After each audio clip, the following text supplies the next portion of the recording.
عسلامة، شكون فيكم يعرف المرأة الغنية برشا اللي سخرت حياتها لخدمة الدين وفعل الخير؟ اليوم باش نحكيو على فاطمة الفهري.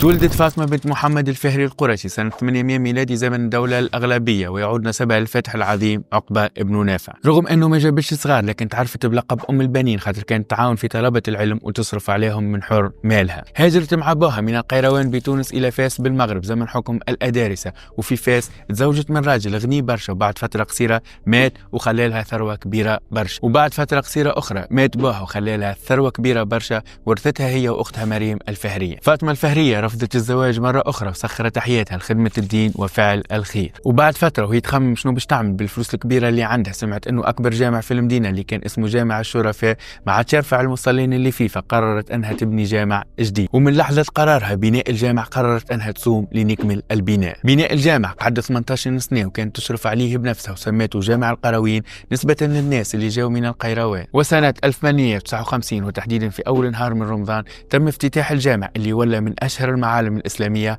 عبر التاريخ، واللي تخرجوا منه أسماء كبيرة كما ابن خلدون العالم الجليل، وعبد الكريم الخطابي المناضل والمقاوم الكبير. وبعد 78 سنة عاشتهم فاطمة الفهرية في خدمة الدين وفعل الخير، ماتت سنة 878 لتبقى سيرتها واحدة من أكثر السير الملهمة في تاريخنا العربي والإسلامي.